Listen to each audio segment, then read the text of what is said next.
Like Batman, Spider-Man has a plethora of characters that you can mine if you want to create content.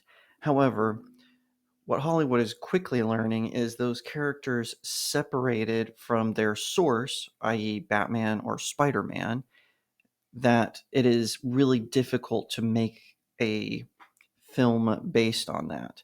There are rare exceptions, but it becomes clear, especially in the case of Spider Man, with the cancellation of Silk Spider Society, that is becoming harder and harder to do.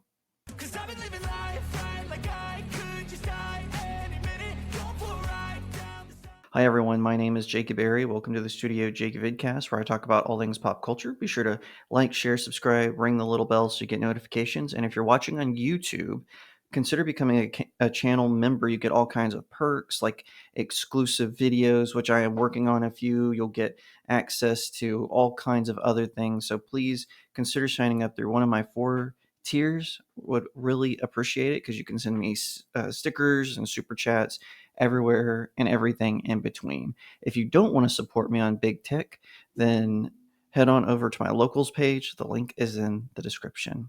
All right. So, what am I talking about? It is true. It seems like Hollywood likes to consistently make products based on Spider-Man, but then don't want to include Spider-Man. This is true of the Sony universe, right? So instead of launching with their flagship character, who happens to be my number two superhero, they decided to start with Venom. Now, in my opinion, Venom can exist without Spider-Man because he's had such a consistent flow of storyline, story arcs where you could separate him from Spider-Man. However, the two eventually need to meet. And what's happening over at Sony, who still have the rights to Spider-Man in film and a lot of the characters, they're loaning out Spider-Man to Disney for the MCU, the Marvel Cinematic Universe. That's where Tom Holland comes in. So they decided to go with all the characters they have the rights to create a bunch of spin-offs. So that's how you have Venom, Venom Let There Be Carnage, Morbius, Madame Web, and so on and so forth. But they haven't so far announced if they're going to include Spider-Man. Now, I think that Sony needs to have their own Spider-Man, especially now that variants and alternate realities have been introduced in the MCU.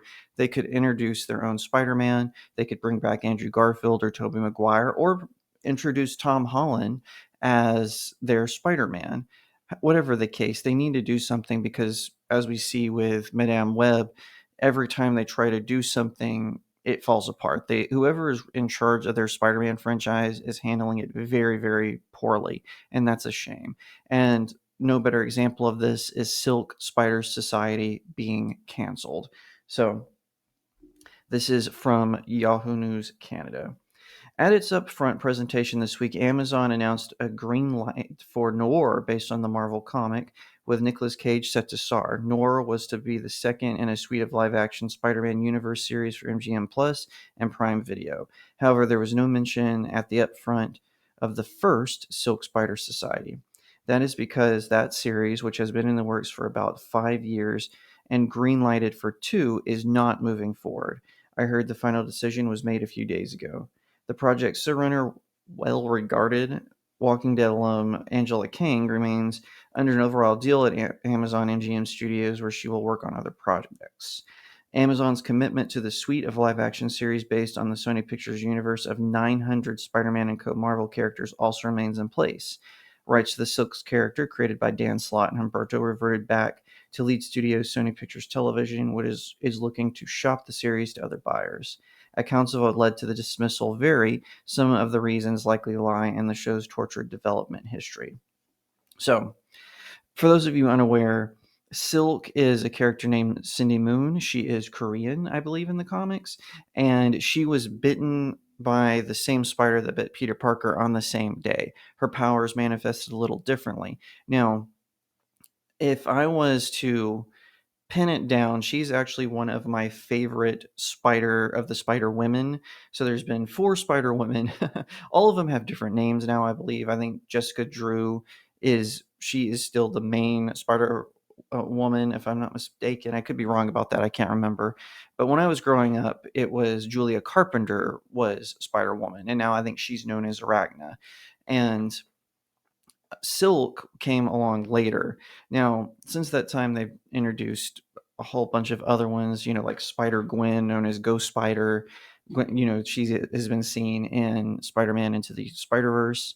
But I really think that they need to bring in more of those characters. However, the problem is because Marvel has done so much damage to the Spider-Man brand, and not to mention Sony has with their films, that it doesn't seem like it would make a lot of sense to move forward. So I'm not really surprised that Silk isn't going to be broadcast in this way. Now, personally, I like Cindy Moon. I even like her as an alternative girlfriend to Peter Parker from Mary Jane. That being said, I just don't think her character has the gravitas to carry her own film or television series. Now, it's different with Nicolas Cage returning to be Spider-Man and Spider-Man Noir because that character, he's based on Spider-Man. I'm actually really looking forward to that, especially knowing that Nicolas Cage is returning to be the noir Spider-Man. Now, back to Cindy Moon for a second. Like I said, of the I should say the modern Spider Women, Silk is my favorite. I think she's really cool. I've read several comics with her in it. I think Dan Slott did it, and his co-creator did a great job in designing her and her look and her origin.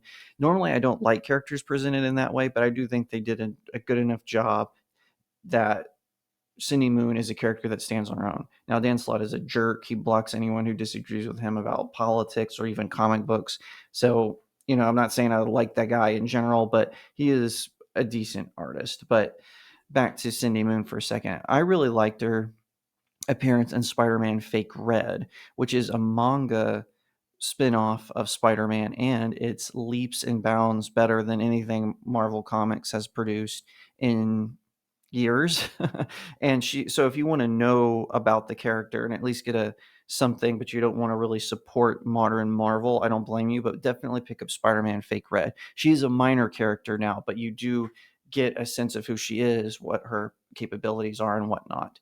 Now, Marvel Comics, for whatever reason, is choosing to treat Spider-Man very poorly. They want to drown out his brand with characters like Miles Morales, with Spider-Gwen, with how they're handling Miguel O'Hare now has just been reprehensible.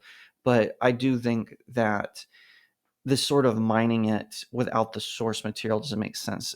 We were having these problems with Batman, right? So Warner Brothers, they tried to get a show off the ground called Birds of Prey. It lasted for one season, and it was after basically the events of the Killing Joke. They make it where Batman goes into hiding, and so Barbara Gordon recruits the Black Canary and Catwoman's daughters to, respectively, to be the Birds of Prey.